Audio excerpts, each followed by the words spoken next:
Foreskin piercings. What you should know before getting it done. Coming up next on Consultations by a Piercer, episode number 53. For those who are new to the channel, welcome to the Body Piercing and Tattooing channel. Hope you're enjoying the videos. Hope you're finding them helpful and useful, but you may not know who I am. My name is DaVo. I'm a professional body piercer and have been since 1994. I own and operate the Axiom Body Piercing Studio located right here in Des Moines, Iowa, inside Skin Kitchen Tattoo. The piercings we're going to talk about today is the foreskin piercing, and it is a penis piercing. So kind of a little bit of a disclaimer. If you do not have any interest in that, or you're easily offended, or you're not of an appropriate age, please find another video. There are plenty on our channel that have absolutely nothing to do with this topic or genital piercings in general. Also, if you're looking for something exciting and titillating and really fun-filled sexual activity, you are in the wrong place. This is solely for educational purposes for those considering the piercing, possibly their partners, or those that want to learn more about piercing. So let's get into it. Foreskin piercings are usually done with circular jewelry, usually a cat bead ring or a circular barbell. They're done kind of like you treat them just like you would a lobe, like an earlobe. They're done straight through when the piercing is the penis is flaccid, and it's like and the foreskin is fully extended.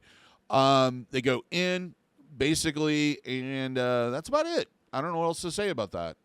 So let's get into the process of actually healing the piercing. Average healing time on these can be anywhere from 6 to 8 weeks, but I suggest, especially if you're sexually active, to treat it like a healing piercing for a minimum of 3 months, meaning cleaning twice daily with a sterile saline spray. Personally, I like Neomed's Piercing Aftercare. That's what we stock here in the studio. It's fairly easy to find. It's kind of become an industry standard. However, not everybody on the planet has access to it. So there are a lot of alternative brands out there. The main things you want to look for is that it isn't a pressurized spray can made of metal. When you look at the front, it should say sterile. And when you look on the back, there should be 2 ingredients listed there, and they should be water and sodium chloride. There should not be anything else on there, no additives, preservatives, etc. I know a lot of people are like, can you use nostril spray? Can you use, the stuff I use to clean my contacts? No, it has added enzymes and antifungis in there that could cause issues during the healing process. Now, there's 2 deliveries on this. There's the mist, which is the Neomed's Piercing Aftercare style, and there's also this stuff that comes out like a squirt gun. No way around it. It has some high pressure. If you get the kind that mist, just mist both sides of the piercing, leave it alone for about 5 minutes. If you have the kind that comes out like a squirt gun, it's probably best to do some type of cold compress.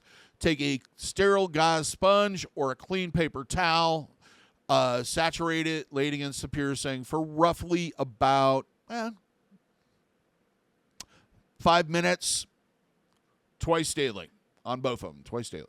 The other thing I suggest doing is while you're in the shower, at the tail end of it, let the water flow over the piercings for about 30 seconds. What we're doing with these 2 things is removing the discharge that's going to harden and collect and deposit on the jewelry, the crusties, the stuff you want to get rid of.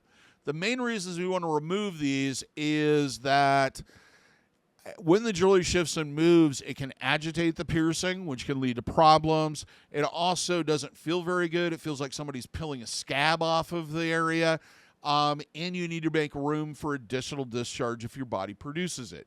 If you feel like you have a heavy amount of it or it's just not coming off, see your piercer, have them take a look at it. There might be another issue going on. Also, don't run to the medicine cabinet and start pulling out everything tipped in cotton or sharp points. I don't suggest in any way, shape, or form using Q-tips or anything along that line. Now let's move on to cross-contamination prevention. Common sense stuff. Wash your hands before you handle it. Really, you need to have no contact with the piercing for the most part. If you have threaded jewelry, you may want to check the balls about once a week. But other than that, there's no reason to have any contact with it at all. No oral contact or exchange of bodily fluids on or around the piercing for a minimum of 6 months. That doesn't mean you can't have sex for 6 months. That just means you need to use some type of protective barrier. Most common would be, of course, latex or nitrate condoms. And I will get a little bit more into that when I cover sexual activities a little further into the video. Keep your environment clean. Clothing, bedding, towels, anything that may come in contact with the piercing does need to be cleaned on a regular basis. Do not swim. I know you're going to see a lot of conflicting things on the internet about swimming and how long you have to wait and etc. The reality is any body of water that's large enough for you to submerge your whole body in and then move around is probably going to be filled to the brim with microorganisms. Those can enter into the piercing when it's an open wound and cause an infection. It is best to wait until you're completely healed. Also, there's the problem with most of the chemicals used to treat pools causing issues also. And that moves us on to bleeding. This piercing, like any genital piercing, can bleed anywhere from 1 to 5 days. For that reason, I generally suggest using a sanitary napkin or pad to kind of cut down the likelihood of staining clothing. It also adds a little bit of cushioning during that extremely tender phase, and it can cuts down the amount of moisture, which cuts down the amount of bacteria in the area. The risks involved with this piercing include rejection or migration and tearing because of where they're located at, stretching or thinning of the foreskin over a long period of time.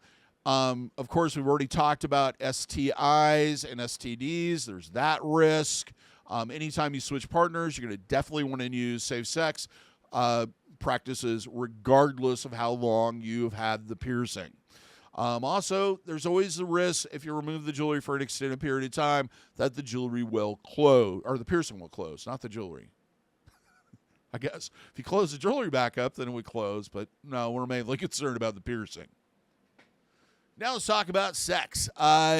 Sexual activity, gentle at first. If it hurts to do something, then stop, take a break, or move on to something else.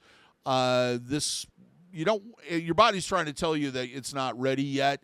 If you give it a little bit more time, that will go away, and it'll feel stranger to have the jewelry out than to have it in. Latex or nitrate barrier. I'm not a big fan of sheepskin. You can use it and try it. For a minimum of 6 months.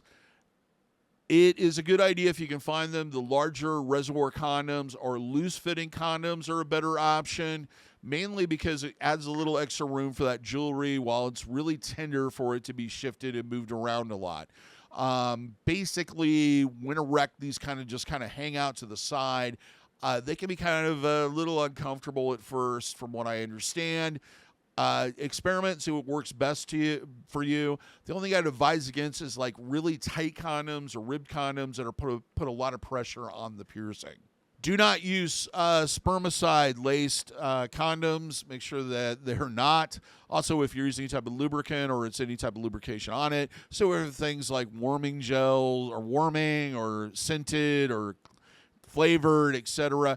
Oftentimes, you have no idea what those additives are and how your body's going to react to it, especially when it enters into an open wound. Stick with very basic, just water-based is your best option. Anatomy, placement, and etc. Foreskin needs to be large enough to support the jewelry in the piercing. Also, it should be loose enough that it's not going to cause a lot of unneeded pressure against the gland area.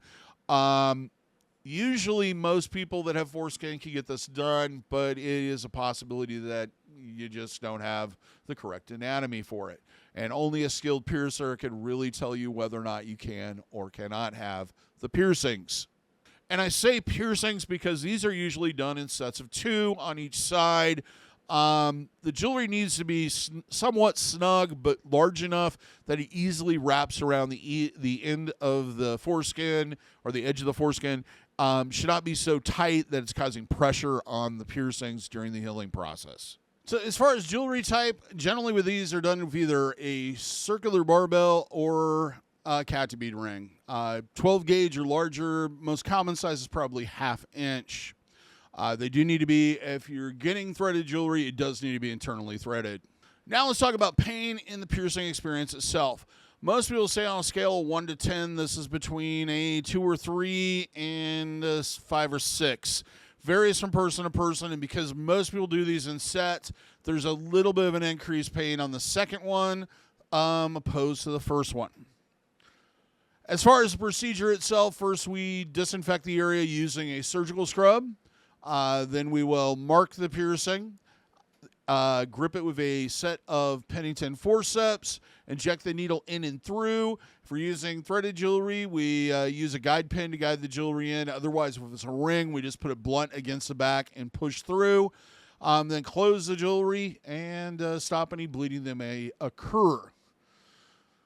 The thing with genital piercings is usually, oh, that hurts, and then it's over. There might be, in some cases, rare, that you'll have a little bit of throbbing and aching. It will definitely be tender to the touch.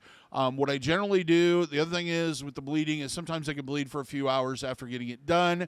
So what I'll do is take a piece of gauze, put it around the piercing, and then put a glove over it with a rubber band to kind of hold it in place until you get somewhere where you can either put on some clothing you don't care about or switch out to a pad.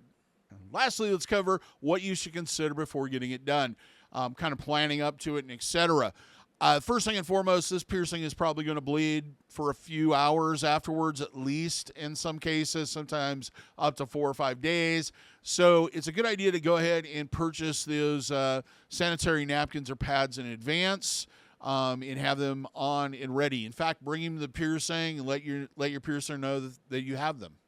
You cannot sleep on this piercing. You can only sleep on your back or your side. I would generally suggest that if you are a stomach sleeper, that you either avoid getting the piercing done or begin to train yourself to sleep on your side. A couple tricks I learned over the years is cuddling up to a body pillow to keep you on your side, or even putting a pillow between your knees will keep you from tipping over. But if you get kind of used to sleeping this way in advance, it's a good idea because then you're used to sleeping that way. It's not as big of a change, and sleep, rest, reducing stress, etc., all help with healing.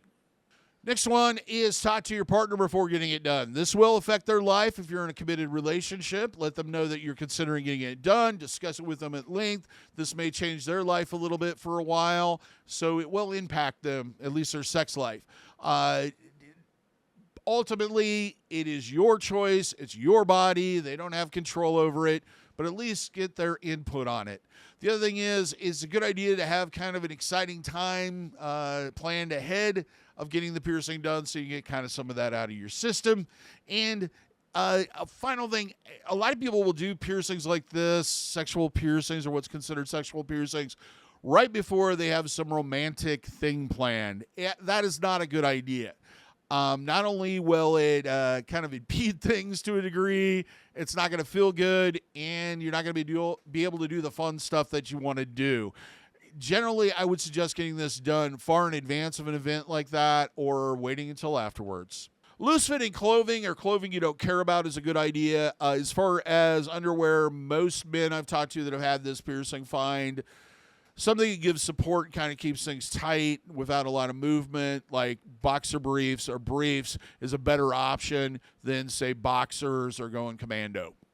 It's a good idea to have this done a few days before you have some time off. If you have a 3-day weekend coming up, plan to do it on Friday so that you have after work, so you have 3 days to just kind of sit around the house, relax, and not have to deal with anything.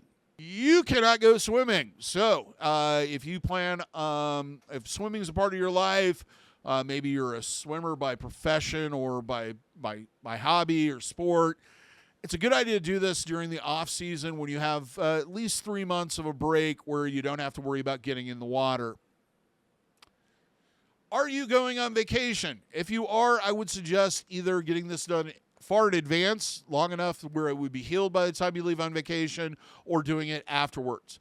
You don't want to deal with a healing piercing while you're traveling or on vacation. Not only is it going to add more stress to the whole situation, but there's that added problem of controlling your environment. And you have no control of your environment. Plus, you might be in a new environment that you've never been in before, be exposed to pathogens you've never had any contact with, and thus have no immunity towards. The other thing is people like to swim when they're on vacation, and you can't do that. So it's and also sexual activity tends to be kind of part of it. So it's just not a good idea to get this done right before you go on vacation. It's better just to wait until afterwards. Do you have this particular piercing? What was your experience like? Leave a comment. Till next time, here's hoping your piercing skill with ease and without a single issue. And if you're in the Des Moines, Iowa area, I hope to see you for your body piercing needs in the future. Have a good day, everybody. Take care, and we'll see you in the next video.